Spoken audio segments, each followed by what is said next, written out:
Hello and welcome to the Tavern Chat podcast. I am your host, Eric Tenkar, your bartender in the OSR, your main proprietor, Tenkar's Tavern blog. And lest we forget, the Tenkar's Tavern Facebook community, the Tenkar's Tavern MeWe community, and the Tenkar's Tavern Discord server. Oh boy, yes. We are Borg. We are everywhere. We are assimilating. Or whatever. All right, so before I get to today's gaming news, we do have a response to yesterday's episode where I referred to 5e as the Care Bear edition. So we'll listen to that message. I'll have a few comments, and then we'll move on. We'll move on to the news. Sound good? Sound good. All right. Eric, it's Evil Jeff. Care Bear edition was probably an unfortunate choice of words. Hurt somebody's feelings, boo-hoo. Probably a better way to think about it, 5e is the video game console version of Dungeons & Dragons. Because if you look at all the role-playing games and, World of Warcraft, all that sort of stuff, you never really die.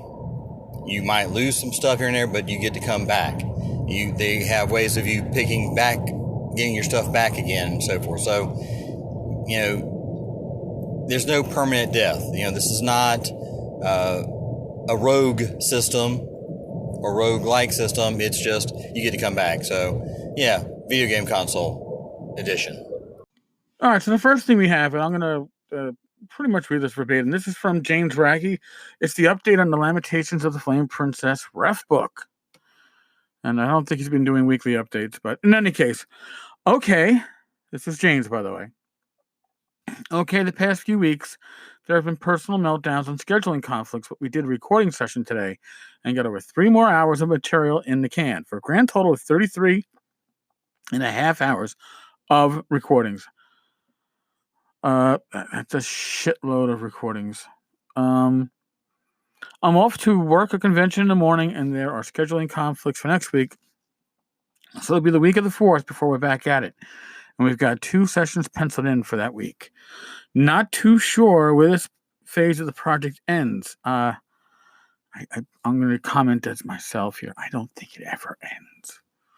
I don't have a lot of faith for this process. Or, maybe it will end and we'll get a ref book, but it won't be the ref book that we backed for. And I don't have high hopes.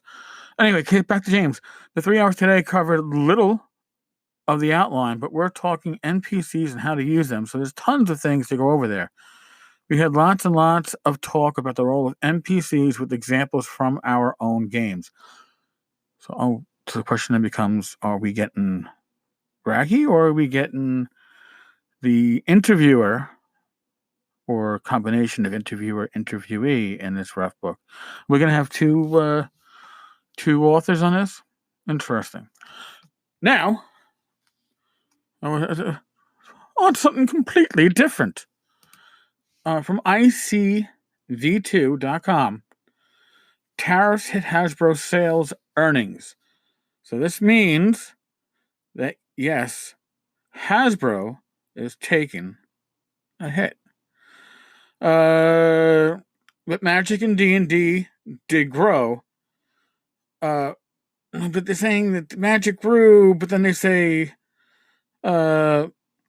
maybe it didn't. Hasbro Gaming, which does not include franchise brands, but so Hasbro Gaming, which isn't Monopoly and isn't Magic the Gathering, and I'm guessing isn't D&D, because Magic the Gathering is under the Wizards of the Coast umbrella, was down 17% this past quarter over the same quarter last year.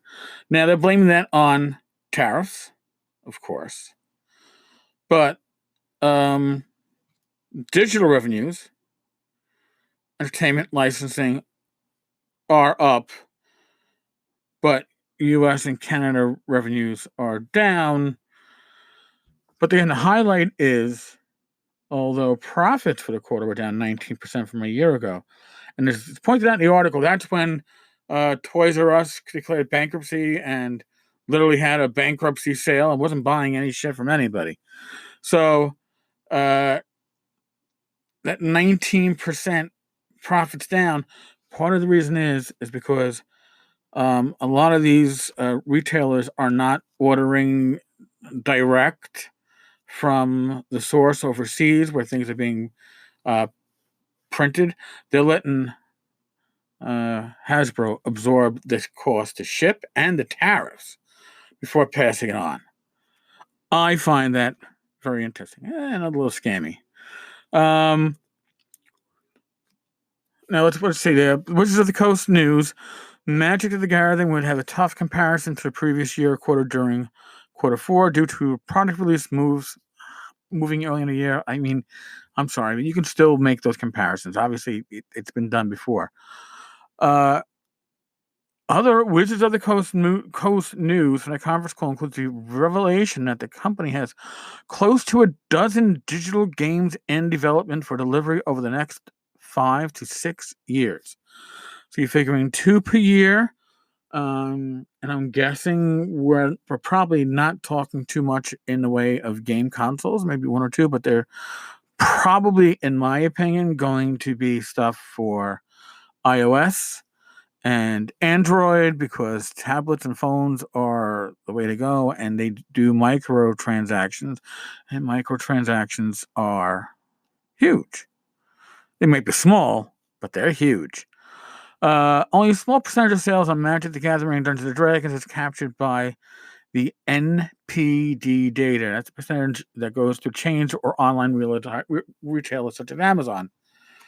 But Hasbro believes that Wizards of the Coast sales can be doubled over the next 5 years, which they apparently did over the prior 5 years. Doesn't make a difference. Share price dropped 16% on Tuesday.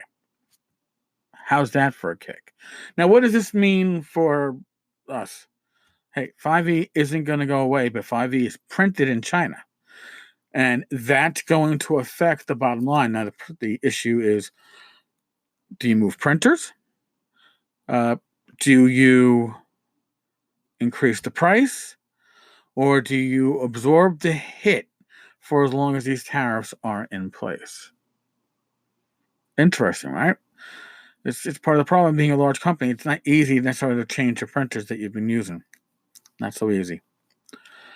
All right, folks, that is today's episode. That is the news. That is the update on yesterday's stuff. And I'm working on something about 4E and the 4E digital tabletop and the homicide suicide that pretty much was the death knell of 4E because that microtransactions that I was talking about just before, that was going to be the way 4E made its money. That's what 4E was built for, and it never happened. All right, folks, on that note, as always, thank you. Really, seriously, thank you. If you're going to be at Gamehole next week, Rach and I arrive Wednesday afternoon. We'll be helping set up the Frog God table. Feel free, if you're there, to say hello, shake my hand, sit down and join Rach and I and chat. Maybe join me on a podcast. It's all possible. If you're at Gamehole. If you're not at Gamehole, I'll have to catch you at the next con for the face-to-face, but Gamehole is where I'll be at next week. All right, as always, be safe, be well. God bless. Roll those dice, and I will talk with you all tomorrow. Later, folks.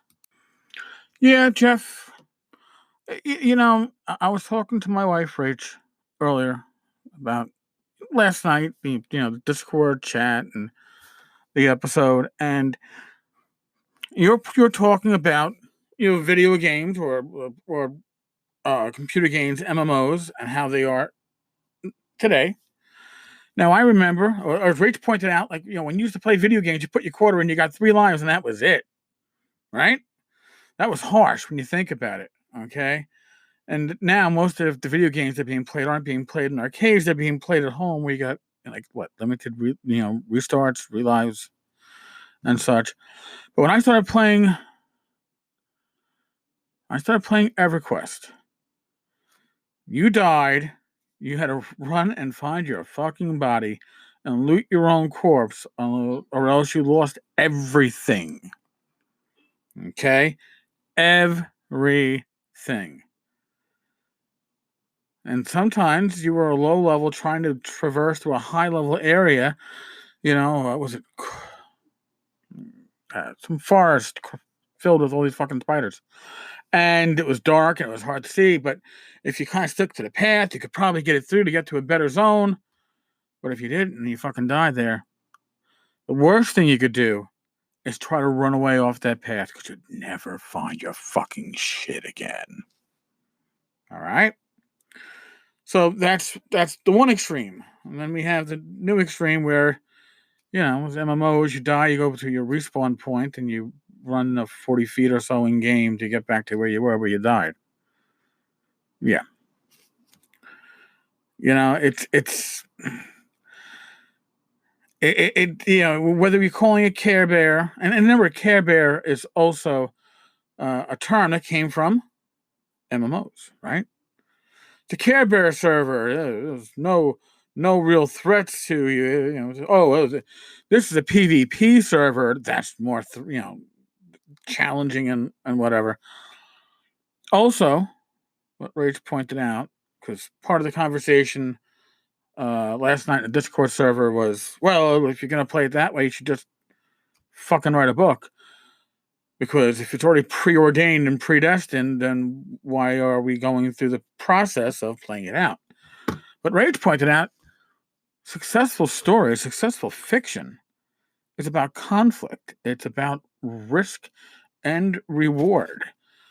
So that's why role-playing games, historically, as they were played, it's risk versus reward. And that risk you're taking is your character's safety, your character's life. Now, remember, we still could, back in the old days, resurrect, right? Find a high-level cleric, maybe your character can come back, get a wish spell, you can wish him back, all this other stuff.